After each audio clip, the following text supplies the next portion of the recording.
What's up, and welcome to another edition of Locked On NBA, the biggest stories with the local experts. I'm your host, Jackson Gatlin, also host of Locked On Rockets right here on the Locked On Podcast Network. Today, we'll be chatting with Mike Richman of Locked On Blazers as Damian Lillard is set to miss the next 2 months of the NBA season. Can we expect a fire sale from the Blazers, or are they going to be in a holding pattern throughout these next 2 months? But first, a quick message from our friends over at Shopify, because look, Shopify gives entrepreneurs the resources once reserved for big business. So upstarts, startups, and established businesses alike can sell everywhere, synchronize online and in-person sales, and effortlessly stay informed.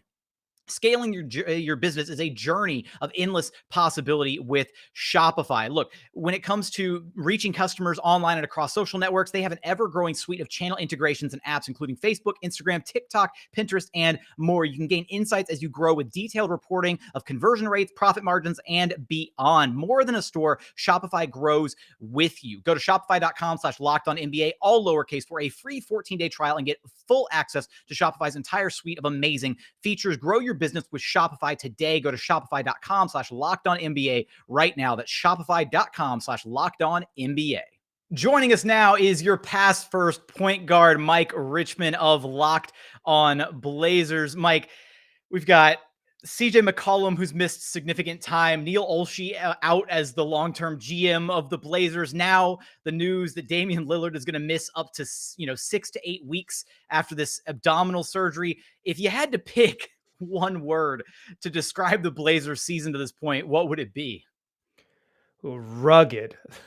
They have had some tough sledding since about June of last year. It's been tough for them. They fired the head coach. There was some uncertainty about Damian Lillard's future. Then their president of the business side stepped down. Then they lose their GM and with Neil Olshey, and now they're an interim GM. Then they've had injuries, and here they are with just a lot of questions and a whole bunch of bumps to get here to this point. It's at this point, it's not quite like a fork in the road for the Blazers, but it does kind of present an interesting opportunity, right? How does this organization handle the rest of this season, right? And I kind of wonder, in your eyes, should they be viewing this as a chance to, bottom out? Is there a hope they can maybe maintain some type of a holding pattern? I know that the surgery wasn't listed as like a season-ending surgery for Dame, but let's be honest, right? 6 to 8 weeks when there's only 10 to 12 weeks left in the season, it's basically a season-ending surgery at this point. Yeah, he could come back middle of March, and they would have something like 15 games left. It's hard for me to see a reason why he would play in those 15 games. I'm sure he'll want to. These dudes are competitive, but from an organizational standpoint, hard to see why he would be involved in those last 15 games. I think if the Blazers had their way, they would be a true tank job, right? Like they would be truly bad. The problem is that the bottom of the West just is also bad right along with them, with all due respect to our friends who host Locked On Kings and Locked On Pelicans. Those are bad basketball teams. The Locked On Spurs, shout out to Jeff Garcia, also a bad basketball team. Just like a whole bunch of teams down there, not to mention that team that plays in Houston. Like a team good at being bad, right? So I don't know if they have a way to get truly tank it. They've got too many vets on the team. They've probably got a little too much talent to just like lose bad every night. So they're in a strange spot. I think it's a pivot point for them, what they want to do. I think they want to be good next fall, but it might be better for them to be bad right now. And that is a tough needle to thread. Hey, shout out to the Blazers, though, because at one point I remember looking at the standings and they were right there in the bottom of the West, back to back with the Houston Rockets. So I will say that at one point there was, some impressive losing going on from the Blazers organization. But you talk about this being, an interesting pivot point, right? Obviously, there's been some uncertainty, before the season with Dame, his future with the organization. Could this potentially be viewed as the point, right? Maybe I think on the surface, you're looking at it as, okay, are they potentially going to retool around Damian Lillard and try to be competitive next year? Or is this finally that point where you want to cross that bridge and say, you know what, it's time for the Blazers to hit the reset button and rebuild? Because it's not like Dame is getting any younger. It's true. Like all of us, Jackson, he's aging every day. It's they don't want to trade him and he doesn't want to leave. So while I think there's a pragmatic discussion, and if you listen to Locked On Blazers, I had Nate Duncan on the episode that is available right now in your feeds as you're listening to this, and we talked about exactly that, like whether it makes sense to trade to to trade Dame and sort of really reset, or if it makes sense to retool. The organization wants to retool. What the Blazers are going to try to do is be good with Damian Lillard on the roster over the next 2 seasons at least. So I think there's like a real discussion to be made about tearing it down to the studs and resetting this thing. But that direction they're going to go is to try to maintain some level of competitiveness.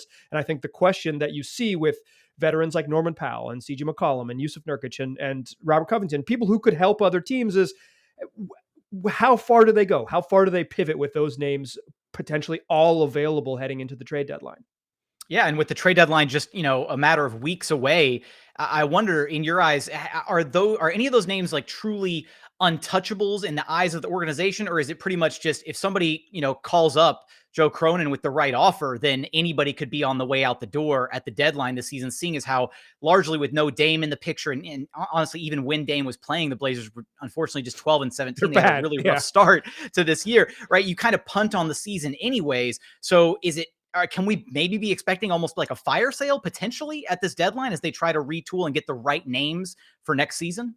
Yeah, I mean, that's the hard part, right? Like, I do think every other person on the roster not named Damian Lillard is available. Anfernee Simons looks like a really good basketball player. He's averaging 28 and 8.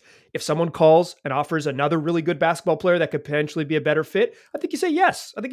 Like, if you're going to go for it with Dame, you sort of have to prioritize veterans. You're going to need to prioritize size. The Blazers did this sort of like Pokemon thing where they collected every 6'3" scoring guard in the universe and added them to Damian Lillard's roster alongside him. And with all due respect to Ben McLemore, Anfernee Simons, and Norman Powell, and CJ McCollum, all good players, not great fits next to the franchise star. So they got to figure out a better fit. I think CJ could be traded. I think Norman Powell could be traded. I think Yusuf Nurkic and Robert Covington will be traded. I think the right offer for Anfernee Simons, he's on another team as well. But they're not trying to go young, I don't think. They're trying to improve the roster. And that path seems murkier to me, Jackson. That seems like a tough hill to sled.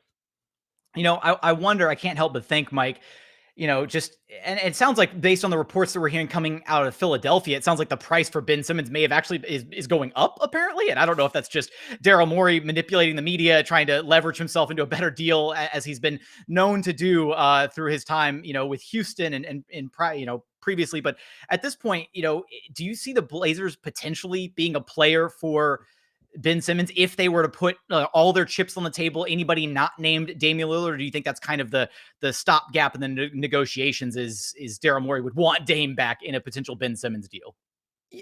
I think from the Philly perspective, and you might have to ask the duo over at Locked On Sixers this, they might know better than me, but I think from a Philly perspective is that their asking price remains, one of the top 30 players in the league. And while CJ McCollum probably at his peak is pushing somewhere in there, is that what you sort of project him as the next couple seasons? I think eyes of the beholder on that one. I probably don't. And if I don't, can't imagine many of our other co-hosts do as well. But yeah, I think something like CJ and a whole bunch of picks could be I still believe CJ McCollum is the best player they could probably get in a trade. Doesn't mean that they want him and doesn't mean that they'll do it. But yeah, I think it could be on the table. Would I recommend that the Blazers trade 4 picks and 3 pick swaps and CJ McCollum to get Ben Simmons? No, don't do that. But yeah, sure. I think it could help in the near term. And this is a name you mentioned just moments ago, Anfernee Simons, who has been playing out of his absolute mind, right? You mentioned averaging the 28 and 8. His numbers are off the charts. He's had a 40 piece against Atlanta, I believe it was, a couple 30 burgers since January. Is there maybe a little bit of a silver lining where you think, okay, with Dame, missing some significant time, Anfernee Simons, he's a young name, right? He's not exactly somebody that is on, approaching the wrong side of 30. He's maybe a guy that maybe the Blazers want to hold on to for the long term rather than, trying to move him immediately. Is that at least a silver lining moving forward for this team, his play as of late? Absolutely. I mean, he looks like a budding star in the league. I've joked about this a couple times on the podcast. If I would Detroit Pistons, I'm giving Anfernee Simons $80 million this summer. Like, I'll just find out if he's good or not. I would do it in a heartbeat. I think he's the best. He would be, for what they need, a really wonderful restricted free agent. Do I think that Anfernee Simons on a good team would average 28 and 8? I do not. I do not think this dude is like a high level all-star immediately, but he's proven to be really good. And if maybe in a slightly reduced role where he doesn't have this crazy high usage, like, he seems like a guy who can really score. He's taken steps forward as a playmaker. He's really good. The problem is, A 6'3" guard who can really score and is developing as a playmaker next to Damian Lillard is the thing they've been doing for a decade. Can they really do it again? Like, that's, I don't think Anfernee Simons is bad. I just think he feels a lot like CJ McCollum. And if the direction they're going to do in part 2 of the Damian Lillard act in Portland is a new version of CJ McCollum, that's both of these thumbs if you're watching on YouTube, both of them down. He's a really good basketball player, and I think you keep him on the team because of talent. But if the plan is to build around Dame and another guy that feels like CJ, okay, fine. But we know how this story ends. Mike, that's going to make an incredible thumbnail. Obviously, all eyes on the Portland Trailblazers as we approach the NBA trade deadline. What do they do? Is there a fire sale pending? And you're going to have us covered for all of that over at Locked On Blazers. Mike, I appreciate you stopping by Locked On NBA with me. Thanks for having me.